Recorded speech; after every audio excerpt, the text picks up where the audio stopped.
ചെകുത്താന്റെ രാക്ഷസി ഭാഗം 6. സിദ്ധു കിടക്കുന്ന ബെഡിലേക്ക് മുട്ടുകുത്തിയിരുന്നു കൊണ്ട് വേണി സിദ്ധുവിനെ വിളിക്കാൻ തുടങ്ങി. എടാ എഴുന്നേൽക്ക്, എനിക്ക് നിന്നോട് കുറച്ച് സംസാരിക്കാനുണ്ട്. എവിടെ കേൾക്കാൻ? വേണിയുടെ തൊണ്ട പൊട്ടുന്നതല്ലാതെ അവനൊരു കുലുക്കവും ഉണ്ടായിരുന്നില്ല. അത്രയ്ക്ക് ഉറക്കമായിരുന്നു സിദ്ധു. ചേച്ചി എഴുന്നേൽക്ക്, നമുക്ക് റൂമിലേക്ക് പോവാൻ ചേച്ചി. അതെന്താ, ഇത് നമ്മുടെ റൂമല്ലേ? ഇത് ഏട്ടന്റെ റൂമല്ലേ? അതിനിപ്പം എന്താ കുഴപ്പം? നീ പൊക്കോ, ഞാൻ ഇന്ന് എൻ്റെ ബ്രദറിന്റെ കൂടെ കിടക്കുക. എന്തിനാ? ഏട്ടനെ ശല്യപ്പെടുത്തിക്കൊണ്ടിരിക്കാനല്ലേ ഉറങ്ങാതെ? അല്ലെങ്കിലും നിനക്കിഷ്ടം ഇവനോടല്ലേ, എന്നോടല്ലല്ലോ. ചേച്ചി എന്തൊക്കെയാ ഈ പറയുന്നത്? വാ എഴുന്നേൽക്ക്. ഇല്ല മോളെ, ഇന്ന് ഞാൻ എൻ്റെ ചേട്ടൻ്റെ കൂടെ കിടക്കുക. ശ്രീക്ക് വേണിയുടെ സ്വഭാവം നല്ലതുപോലെ അറിയാവുന്നത് കൊണ്ട് തന്നെയാണ് അവളെ റൂമിലേക്ക് കൊണ്ടുപോകാൻ ശ്രീ ഇങ്ങനെ നിർബന്ധിക്കുന്നത് തന്നെ. ഈ കിളി പറന്നിരിക്കുന്ന ദിവസങ്ങളിലെല്ലാം ശ്രീയോടൊപ്പമാണ് വേണി എന്നും കിടക്കാറുള്ളത്. സിദ്ധുവിൻ്റെ കൂടെ വേണി കിടന്നു കഴിഞ്ഞാൽ വേണി അവനെ ചവിട്ടി ഒരു പരുവമാക്കുമെന്ന് നല്ലതുപോലെ തന്നെ ശ്രീക്ക് അറിയാമായിരുന്നു.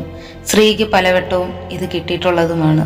അതുകൊണ്ടാണ് സിദ്ധുവിനെ വേണിക്കൊപ്പം കിടക്കണ്ട എന്ന് പറഞ്ഞതും. എൻ്റെ പൊന്നു ചേച്ചിയല്ലേ, നമുക്കിപ്പോൾ റൂമിലേക്ക് പോകാം. നാളെ ചേട്ടനോടൊപ്പം നമുക്ക് ഒരുമിച്ച് കിടക്കാം. ഇപ്പോൾ റൂമിലേക്ക് വാ. ഇല്ല ശ്രീ, ഇവനോട് എനിക്ക് കുറച്ച് സംസാരിക്കാനുണ്ട്. അതെന്താ, എന്നോട് പറയില്ലേ? നിന്നോട് പറയുന്നതിൽ കുറ്റമൊന്നുമില്ല, പക്ഷേ ഇത് അവനോട് ചോദിക്കണം. ഞാൻ ഇന്ന് ചെയ്തത് ശരിയാണോ തെറ്റാണോ എന്ന്. അത് നമുക്ക് നാളെ ചോദിക്കാമല്ലോ. പോരാ, എനിക്കിപ്പോൾ അവനോട് സംസാരിക്കണം. ഡാ എഴുന്നേൽക്കടാ, ഡാ ഡാ എഴുന്നേൽക്കടാ ചേട്ടാ. വേണി സിദ്ധുവിൻ്റെ കവിളിൽ തട്ടി വിളിച്ചു. അവൾ അവൻ്റെ മുഖത്തേക്ക് ശ്രദ്ധിച്ചപ്പോൾ കവിൾ നല്ലതുപോലെ ചുമന്ന് കിടക്കുന്നത് വേണി ശ്രദ്ധിച്ചു. ഇവൻ്റെ കവിളിന് ഇതെന്തു പറ്റി? ചേച്ചി എങ്ങനെ പിടിച്ചുകൊണ്ടായിരിക്കാം. അതിന് ഞാൻ പയ്യയല്ലേ തൊട്ടത്. വേണി കുറച്ചുകൂടി അവൻ്റെ അരികിലേക്ക് നീങ്ങിയിരുന്നതും സിദ്ധാർത്ഥ് വേണിയുടെ ദേഹത്തേക്ക് വൊമറ്റ് ചെയ്തിരുന്നു. വേണിയുടെ ദയനീയമായ നോട്ടം കണ്ട് ശ്രീക്ക് ഒരേപോലെ വിഷമവും ചിരിയും വന്നു. പയ്യെ എഴുന്നേൽക്ക് അവിടെ നിന്ന്. ശ്രീ വേണിയെ പോയി പിടിച്ചെഴുന്നേൽപ്പിച്ചു. അവരുടെ റൂമിലേക്ക് കൊണ്ടുപോയി. വേണിക്ക് സ്വന്തമായി നിൽക്കാൻ പോലും കഴിയുന്നില്ല. ശ്രീ തന്നെയാണ് അവളെ ഫ്രഷ് ആക്കാൻ ഹെൽപ്പ് ചെയ്തതും തിരിച്ച് ബെഡിലേക്ക് കൊണ്ടുവന്ന് കിടത്തിയതും. സോറി മോളെ. വേണി എന്തൊക്കെയോ പറയാൻ ശ്രമിക്കുന്നുണ്ട്, എന്നാൽ നാവ് അതിന് സമ്മതിക്കുന്നില്ല താനും. ചേച്ചി ഇപ്പോൾ കിടന്നോ, നമുക്ക് രാവിലെ സംസാരിക്കാം എന്തായാലും.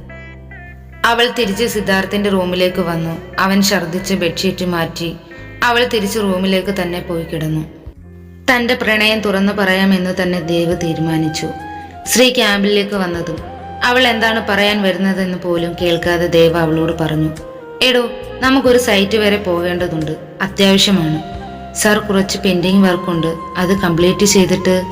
അവളെ ബാക്കി പറയാൻ സമ്മതിക്കാതെ അവൻ ഇടയ്ക്ക് കയറി. അതൊക്കെ നമുക്ക് വന്നിട്ട് ചെയ്യാം. ഇത് വളരെ അർജന്റാണ്, അവിടെ ചെല്ലേണ്ട ആവശ്യമുണ്ട്, അതുകൊണ്ടാണ്. ദേവ നോക്കിക്കൊണ്ടിരുന്ന ഫയൽ പെട്ടെന്ന് തന്നെ മടക്കി വെച്ചു. അവനോടൊപ്പം വരാൻ അവളോട് പറഞ്ഞു. പിന്നീട് ശ്രീയെ ഒന്നും മിണ്ടാൻ പോകാതെ അവനോടൊപ്പം പോയി. അവനോടൊപ്പം കാറിൽ കയറിയപ്പോൾ മുതൽ അവൾ പുറത്തേക്ക് തന്നെയാണ് നോക്കിയിരിക്കുന്നത്. താനെന്താ ഇതുവഴി ആദ്യമായിട്ടാണോ? അല്ല സാർ. അതെന്താ സാർ അങ്ങനെ ചോദിച്ചത്? അല്ല, താൻ ഇതിനു മുമ്പ് ഇവിടെ ഒന്നും കണ്ടിട്ടില്ലാത്ത രീതിയിൽ പുറത്തേക്ക് തന്നെ നോക്കിയിരിക്കുന്നത് കൊണ്ട് ചോദിച്ചു പോയതാ. വേറെ ഒന്നും സംസാരിക്കാനില്ലല്ലോ, അതുകൊണ്ടാണ് പുറത്തെ കാഴ്ചകളൊക്കെ കണ്ടിരുന്നത്. എന്തൊക്കെ കാര്യങ്ങളുണ്ട് പറയാൻ? എന്നാ പിന്നെ സാർ പറ, കേൾക്കട്ടെ. അത് വേണ്ട, താൻ പറ. സാറിന്റെ വീട്ടിൽ ആരൊക്കെയുണ്ട്? എനിക്കൊരു ബ്രദറുണ്ട്, ഒരു സിസ്റ്ററുണ്ട്, പിന്നെ അച്ഛനമ്മ. അവരൊക്കെ എന്തു ചെയ്യുന്നു? അനിയൻ ഒരു റെസ്റ്റോറൻറ്റ് നോക്കി നടത്തുന്നു, പെങ്ങളൂട്ടി ഡിഗ്രി. അല്ല, തൻ്റെ വീട്ടിൽ ആരൊക്കെയുണ്ട്? പെട്ടെന്നാണ് ശ്രീ പുറത്തേക്ക് ശ്രദ്ധിച്ചത്. നമ്മൾ എത്താറായോ സാർ? ഇനി കുറച്ചുകൂടി ഉണ്ട്. ദേവയുടെ കണ്ണുകൾ ഒരു ഫ്ലവർ വേഴ്സ് ഷോപ്പിലേക്ക് പോയി. പെട്ടെന്ന് തന്നെ വണ്ടി ഒരു സൈഡിലേക്ക് ഒതുക്കി. എന്തിനാ സാർ ഇവിടെ നിർത്തിയത്? ഒരു 5 മിനിറ്റ്, ഞാനിപ്പോൾ വരാം. ദേവ ആ ഷോപ്പിലേക്ക് പോയി. തിരിച്ചു വരുമ്പോൾ കയ്യിൽ ഒരു റെഡ് റോസ് ബൊക്കയും ഉണ്ടായിരുന്നു. അവൾ കാണാതിരിക്കാൻ വേണ്ടി അത് പുറകിലേക്ക് വെച്ചുകൊണ്ട് തന്നെയാണ് അവൻ വന്നത്. പെട്ടെന്ന് തന്നെ കാറിന്റെ ഡിക്കി തുറന്ന് അതിലേക്ക് വയ്ക്കുകയും ചെയ്തു. തിരിച്ച് ഡോർ തുറന്ന് കാറിലേക്ക് കയറി. ഇനി പോവാം. ആ സാർ. യാത്രയ്ക്കൊടയിൽ അവന്റെ കാർ ചെന്ന് നിന്നത് ബീച്ച് സൈഡിലായിരുന്നു. അവൾ സംശയരൂപേണ അവനെ ഒന്ന് നോക്കി. താൻ എന്താ ചോദിക്കാൻ വരുന്നതെന്നൊക്കെ എനിക്കറിയാം. അതിനുള്ള ഉത്തരമാണ് ഞാൻ പറയാൻ പോകുന്നത്. അതിനു മുമ്പ് താൻ കാറിൽ നിന്നിറങ്ങും. പിന്നെ അവൾ ഒന്നും പറയാൻ പോകാതെ അവനോടൊപ്പം തന്നെ കാറിൽ നിന്ന് പുറത്തേക്ക് ഇറങ്ങി. അവൻ ഡിക്കി തുറന്ന് ബൊക്കെയെടുത്ത് അവളുടെ നേരെ നീട്ടി. ഇതെന്താ സാർ? ബൊക്കെ. അത് മനസ്സിലായി. ഇതെന്തിനായി എനിക്ക്? ഒരുപാട് വളച്ചു കെട്ടി ചോദിക്കാനൊന്നും എനിക്കറിയില്ല ശ്രീ. എനിക്ക് തന്നെ ഒരുപാട് ഇഷ്ടമാണ്. കല്യാണം കഴിക്കാൻ ആഗ്രഹവുമുണ്ട്. Will you marry me? അവൻ ബൊക്കെ അവൾക്ക് നേരെ നീട്ടിക്കൊണ്ട് ചോദിച്ചു. അത് പിന്നെ എനിക്കറിയാം തനിക്കെന്നെ ഇഷ്ടമാണെന്ന്. പിന്നെ ഞാനൊരു ഫോർമാലിറ്റിക്ക് വേണ്ടി ചോദിച്ചതേ ഉള്ളൂ. സാർ പറഞ്ഞത് ശരിയാണ്. എനിക്ക് സാറിനെ ആദ്യം കണ്ടതിൻ്റെ അന്നേ ഇഷ്ടപ്പെട്ടു. പക്ഷേ ഇത് സാർ ഇത്ര പെട്ടെന്ന് പറയുമെന്ന് ഞാൻ സ്വപ്നത്തിൽ കൂടി പ്രതീക്ഷിച്ചില്ല. അപ്പോൾ തനിക്കെന്നെ ഇഷ്ടമാണോ? അതേലോ. ഞാൻ കരുതി തൻ്റെ പുറകെ ഒരുപാട് നടക്കേണ്ടി വരുമെന്നാണ്. സാറിനെ കണ്ടാൽ ഏത് പെൺകുട്ടിയും ഇഷ്ടമാണെന്നല്ലേ പറയൂ? ഇഷ്ടമല്ലെന്ന് പറയില്ലല്ലോ. അവൻ അവൾക്ക് നേരെ ബൊക്കെ നീട്ടിയതും അവൾ അത് സ്വീകരിച്ചു. പെട്ടെന്ന് തന്നെ അവൻ അവളെ കെട്ടിപ്പിടിച്ചു.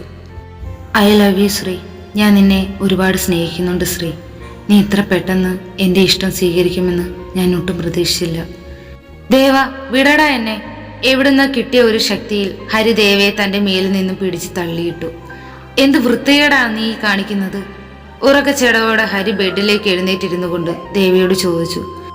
ദേവ തൻ്റെ കണ്ണു തിരുമി ഹരിയെ നോക്കിയതും അവനെ കൊല്ലാനുള്ള ദേഷ്യം ദേവ ഹരിയുടെ കണ്ണുകളിൽ കണ്ടു. ആ നിമിഷം, നീ എന്താടാ എന്നെ ഇങ്ങനെ നോക്കുന്നത്? നീ അന്ന് എന്നോട് പറഞ്ഞപ്പോൾ ഞാൻ വെറും തമാശയായിട്ടാണ് ഇതിനെ എടുത്തത്. എന്ത്? നിനക്ക് കല്യാണപ്രായമായിരിക്കുന്നു ദേവ. എടാ, അത് പിന്നെ ഞാനൊരു സ്വപ്നം കണ്ടു. അവളാണെന്ന് വിചാരിച്ചാണ് നിന്നെ. എന്നെ ഒന്നുമില്ല. ഇങ്ങനെ പോയാൽ നിന്റെ കൂടെയുള്ള കിടപ്പ് ഞാൻ നിർത്തേണ്ടി വരും ഉടനെ തന്നെ. എടാ, ഇത് ആദ്യമായിട്ടല്ലേ? നീ അങ്ങ് ക്ഷമിക്ക്. അല്ല, നീ എന്താ സ്വപ്നത്തിൽ കണ്ടത്? എനിക്ക് ശ്രീയോട് തോന്നിയ ഇഷ്ടം ശ്രീക്ക് എന്നോടും ഉണ്ടടാ. ആ, ഈ രാവിലെ കാണുന്ന സ്വപ്നങ്ങളൊക്കെ ഫലിക്കുമെന്നാണ് പറയുന്നത്. ആര്? അതൊന്നും എനിക്കറിയില്ല ദേവ. പണ്ടുള്ളവരൊക്കെ പറയുന്നത് കേട്ടിട്ടുണ്ട്. അത് ഞാൻ നിന്നോട് പറഞ്ഞു. ഞാൻ ആദ്യം വിചാരിച്ചത് ശരിക്കും ഞാൻ അവളെ പ്രപ്പോസ് ചെയ്തു എന്നാണ്. എടാ, അവൾക്ക് ആദ്യമേ നിന്നെ ഇഷ്ടമാണോ എന്നൊന്നും അറിയണ്ടേ?